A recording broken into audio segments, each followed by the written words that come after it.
మన ప్రభువును రక్షకులైన యేసుక్రీస్తు నామములో మీ అందరికీ నా శుభాభివందనాలు. 41వ రోజుకి నడిపించిన దేవునికి వందనాలు. ఈరోజు మనము అపోస్తల కార్యములు 5వ అధ్యాయము 6వ అధ్యాయము దేవుని యొక్క వాక్యపఠనం చేద్దాం. ప్రార్థన చేసుకుని ప్రారంభించుకుందాం. ప్రార్థన. మమ్మల్ని మిక్కిలిగా ప్రేమించిన మా ప్రియ పరలోకపు తండ్రి, ఈ దినము అరుణోదయ వాక్యపఠనంలో ప్రభువా అపోస్తల కార్యాలు 5, 6 అధ్యాయాలు పఠిస్తుండగా తండ్రి, మీ తోడు మీ సహాయం మాకు అనుగ్రహించమని అడుగుతూ, ప్రారంభం నుంచి ముగింపు వరకు ఏ విధమైన ఇబ్బంది, ఏ విధమైన ఆటంకం లేకుండా ప్రశాంతమైన వాతావరణంలో ఒక కార్యక్రమం జరిగించిన కృప మాకు దయచేస్తున్నందుకు వందలు చెల్లించుకుంటూ మా ప్రియుడు రక్షకుడైన యేసుక్రీస్తు నామములో ఈ ప్రార్థన సమర్పిస్తున్నాం తండ్రి, ఆమేన్. అపోస్తల కార్యములు 5వ అధ్యాయము. అననీయ అను ఒక మనుషుడు తన భార్య అయిన సఫీరాతో ఏకమై పొలమమ్మెను. భార్య ఎరుకనేవాడు దాన్ని వెలలో కొంత దాచుకొని కొంత తెచ్చి అపోస్తలుల పాదముల యొద్ద పెట్టెను. అప్పుడు పేతురు, అననీయ, నీ భూమి వెలలో కొంత దాచుకొని పరిశుద్ధాత్మను మోసపుచ్చుటకు సాతానును ఎందుకు నీ హృదయమును ప్రేరేపించెను? అది నీ యొద్ద నున్నప్పుడు నీదే కదా. అమ్మిన పిమ్మట అది నీ వశమై ఉండలేదా? ఎందుకు ఈ సంగతి నీ హృదయంలో ఉద్దేశించుకున్నావు? నీవు మనుషులతో కాదు దేవునితోనే అబద్ధమాడితివని వానితో చెప్పెను. అననీయ ఈ మాటలు వినుచునే పడి ప్రాణము విడువగా వినిన వారి కందరికి మిగుల భయము కలిగెను. అప్పుడు పరుచువారు లేచి వానిని బట్టతో చుట్టి మోసుకొని పోయి పాతిపెట్టిరి. ఇంచుమించు 3 గంటల సేపటికి వాని భార్య జరిగినది ఎరుగక లోపలికి వచ్చెను. అప్పుడు పేతురు, మీరు ఆ భూమిని ఇంతకే అమ్మితీరా? నాతో చెప్పమని ఆమెను అడిగాను. అందుకామె, అవును, ఇంతకే అని చెప్పెను. అందుకు పేతురు, ప్రభు యొక్క ఆత్మను శోధించుటకు మీరెందుకు ఏకీభవించితిరి? ఇదిగో నీ పెనిమిటిని పాతిపెట్టిన వారి పాదములు వాకిటనే ఉన్నవి, వారు నిన్నును మోసుకొని పోవుదురని ఆమెతో చెప్పెను. వెంటనే ఆమె అతని పాదముల యొద్ద పడి ప్రాణము విడిచెను. ఆ పడుచువారు లోపలికి వచ్చి ఆమె చనిపోయినదని చూచి ఆమెను మోసుకొని పోయి ఆమె పెనిమిటి యొద్ద పాతిపెట్టిరి. సంఘమంతటికి ఈ సంగతులు వినిన వారికి అందరికీ మిగుల భయము కలిగెను. ప్రజల మధ్య అనేకమైన సూచక్రియలను మహత్కార్యములను అపోస్తల చేత చేయబడుచుండెను. మరియు వారందరూ ఏకమనస్కులై సొలొమోను మంటపములో ఉండిరి. కడమవారిలో ఎవడునూ వారితో కలుసుకొనుటకు తెగింపలేదు, కానీ ప్రజలు వారిని ఘనపరచుచుండిరి. పురుషులను స్త్రీలను అనేకులు మరి ఎక్కువగా విశ్వాసులై ప్రభువు పక్షమున చేర్చబడిరి. అందుచేత పేతురు వచ్చుచుండగా జనులు రోగులను వీధులలోనికి తెచ్చి వారిలో ఎవని మీదనైనను అతని నీడైనను పడవలనని మంచముల మీదను పరుపుల మీదను వారిని ఉంచిరి. మరియు యెరూషలేము చుట్టూ నుండి పట్టణముల జనులు రోగులను అపవిత్రాత్మల చేత పీడింపబడిన వారిని మోసుకొని కూడి వచ్చిరి. వారందరూ స్వస్థత పొందిరి. ప్రధాన యాజకులను అతనితో కూడా ఉన్నవారందరూ అనగా సద్దుకాయల తెగవారు లేచి మత్సరంతో నిండుకొని అపోస్తులను బలాత్కారముగా పట్టుకొని పట్టణపు చెరసాలలో ఉంచిరి. అయితే ప్రభుదూత రాత్రివేళ ఆ చెరసాల తలుపులు తీసి వారిని వెలుపలికి తీసుకుని వచ్చి, మీరు వెళ్ళి దేవాలయంలో నిలవబడి ఈ జీవమును గూర్చిన మాటలన్నీ ప్రజలతో చెప్పుడని వారితో అనెను. వారి మాట విని తెల్లవారగానే దేవాలయంలోనికి వెళ్ళి బోధించుచుండిరి. ప్రధాన యాజకుడును అతనితో కూడా నున్నవారును వచ్చి మహాసభ వారిని ఇశ్రాయేలీయుల పెద్దలందరినీ పిలువనంపించి వారిని తోడుకొని రండని బండ్రౌతులను చెరసాలకు పంపిరి. బండ్రౌతులు అక్కడికి వెళ్ళినప్పుడు వారు చెరసాలలో కనబడనందున తిరిగి వచ్చి, చెరసాల బహు భద్రముగా మూసిండుటయు కావలివారు తలుపులు ముందర నిలిచియుండుటయు చూచితిమి, కానీ తలుపులు తీసినప్పుడు లోపల మాకొక్కడైనను కనబడలేదని వారికి తెలిపిరి. అంతటా దేవాలయపు అధిపతియు ప్రధాన యాజకులను ఆ మాటలు విని ఇది ఏమవునో అని వారి విషయమై ఎటుతోచక ఉండిరి.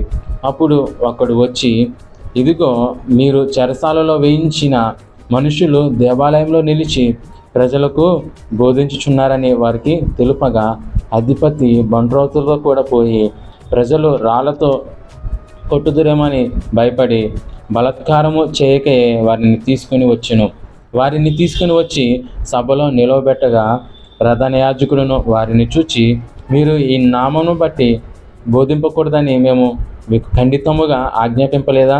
ఇదిగో మీరు యెరూషలేమును మీ బాధతో నింపి ఈ మనుష్యుని హత్య మా మీదికి తేవాలనని ఉద్దేశించుచున్నారని చెప్పెను.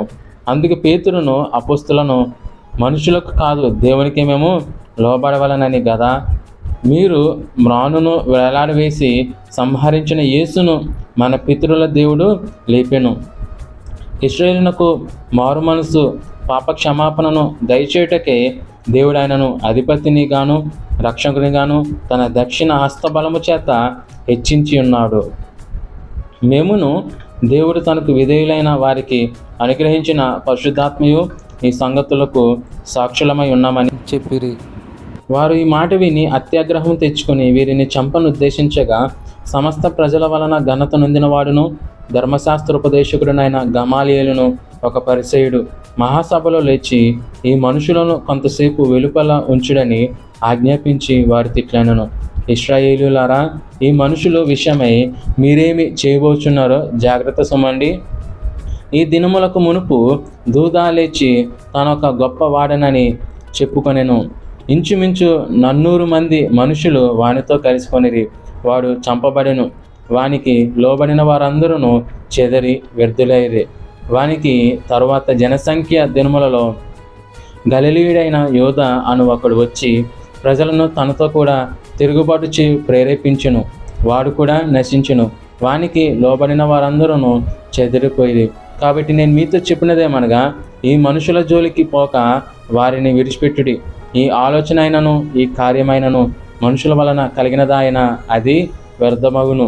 దేవుని వలన కలిగినదాయన మీరు వారిని వ్యర్థపరచలేరు. మీరు ఒకవేళ దేవునితో పోరాడు వారవుదురు సుమి. వారు అతని మాటకు సమ్మతించి అపోస్తలులను పిలిపించి కొట్టించి యేసు నామమును బట్టి బోధింపకూడదని ఆజ్ఞాపించి వారిని విడుదల చేసిరి. ఈ నామము కొరకు అవమానం పొందుటకు పాత్రులని ఎంచబడినందున వారు సంతోషించుచు మహాసభ ఎదుట నుండి వెళ్ళిపోయి ప్రతిదినము దేవాలయంలోనూ ఇంటింట మానక బోధించుచు యేసే క్రీస్తని ప్రకటించుచుండిరి. 6వ అధ్యాయము. ఆ దినములలో శిష్యుల సంఖ్య విస్తరించుచున్నప్పుడు అనుదిన పరిచర్యలో తమలోని విధవరాండ్రను చిన్నచూపు చూచిరని హెబ్రీయుల మీద గ్రీకు భాష మాట్లాడు యూదులు సనుగసాగిరి. అప్పుడు 12 అపోస్తలులు తమ యొద్దకు శిష్యుల సమూహమును పిలిచి, మేము దేవుని వాక్యమును బోధించుట మాని ఆహారం పంచిపెట్టుట యుక్తము కాదు. కాబట్టి సహోదరులారా, ఆత్మతోనూ జ్ఞానంతోనూ నిండుకొని మంచి పేరు పొందిన 7 మనుషులను మీలో ఏర్పరచుకొనిడి. మేము వారిని ఈ పనికి నియమింతుము. అయితే మేము ప్రార్థన యందును వాక్య పరిచర్యందును ఎడతెగక యుందుమని చెప్పిరి. ఈ మాట జనసమూహం అంతటికి ఇష్టమైనందున వారి విశ్వాసంతోనూ పరిశుద్ధాత్మతోనూ నిండుకొనిన వారైన స్టెఫెను, ఫిలిప్పు, ప్రొకోరు, నికానోరు, తిమోను, పర్మెనాసు, యూదుల మత ప్రావీణిష్ఠుడును అంత్యొకయ వాడును అగు నికోలాస్ అను వారిని ఏర్పరచుకొనిది. వారిని అపోస్తల ఎదుట నిలబెట్టిరి. వీరి ప్రార్థన చేసి వారి మీద చేతులుంచిరి. దేవుని వాక్యము ప్రబలమై శిష్యుల సంఖ్య యెరూషలేములో బహుగా విస్తరించెను. మరియు యాజకులలో అనేకులు విశ్వాసమునకు లోబడిరి. స్టెఫెను కృపతోనూ బలముతోనూ నిండినవాడై ప్రజల మధ్య మహత్కార్యములను గొప్ప సూచక్రియలను చేర్చుండెను. అప్పుడు లిబెర్తీలు అనబడిన సమాజంలోను, కురేనీల సమాజంలోను, అలెగ్జాండ్రియా సమాజంలోను, కిలికియా నుండి ఆసియా నుండి వచ్చిన వారిలోనూ కొందరు వచ్చి స్టెఫెనుతో తర్కించిరి. గాని మాటలాడుటయందు అతడు అగుపర్చిన జ్ఞానమును అతనిని ప్రేరేపించిన ఆత్మను వారు ఎదిరింపలేకపోయిరి. అప్పుడు వారు, వీడు మోషే మీదను దేవుని మీదను దూషణ వాక్యములను పలుకగా మేము వింటిమని చెప్పుటకు మనుషులను కుదుర్చుకొని ప్రజలను, పెద్దలను, శాస్త్రులను రేపి అతని మీదకి వచ్చి అతనిని పట్టుకొని మహాసభ వద్దకు తీసుకొని పోయి అబద్ధపు సాక్షులను నిలవబెట్టిరి. వారు, ఈ మనుషుడు ఎప్పుడునూ ఈ పరిశుద్ధ స్థలమునకును మన ధర్మశాస్త్రమునకు విరోధముగా మాట్లాడుచున్నాడు. ఈ నజరేయుడైన యేసు ఈ చోటును పాడు చేసి మోషే మనకిచ్చిన ఆచారములను మార్చునని వీడు చెప్పగా మేము వింటిమనిరి. సభలో కూర్చున్న వారందరూ అతని వైపు తేరి చూడగా అతని ముఖము దేవదూత ముఖం వలె వారికి కనబడెను. దేవుడు ఈ యొక్క వాక్యమును దీవించి ఆశీర్వదించునుగాక. ఆమేన్. ప్రార్థన చేసుకుని ఈ యొక్క కార్యక్రమాన్ని ముగించుకుందాం. ప్రార్థన. మమ్మల్ని మిక్కిలిగా ప్రేమించిన మా ప్రియ పరలోకపు తండ్రి, నీ నామానికి వందనాలు ప్రభా. ఈ యొక్క అరుణోదయ వాక్యపట్నం తండ్రి 5-6 అధ్యాయాలు ఎంత చక్కగా జరిగించిన విధానానికి స్తోత్రము తండ్రి. ఏ విధమైన ఆటంకము ఇబ్బంది లేకుండా ఈ యొక్క కార్యక్రమము క్రమముగా జరిగిస్తున్న విధానానికి స్తోత్రం చేయించుకుంటూ ఈ దినమంతయు మేము చేస్తున్న ప్రయత్నాల్లో ప్రాణుల్లో అన్ని విషయాల్లో మాకు తోడు సహాయం దయచేసి తిరిగి రేపు ఉదయం 5 గంటలకి అరుణోదయ వాక్యపట్నం మళ్ళీ మేము అందరం కలుసుకునే కృప మాకు దయచేయమని అడుగుతూ మా ప్రియుడు రక్షకుడైన యేసుక్రీస్తు నామములో ఈ ప్రార్థన సమర్పిస్తున్నాం తండ్రి. ఆమేన్. మీ అందరికీ నా వందనాలండి.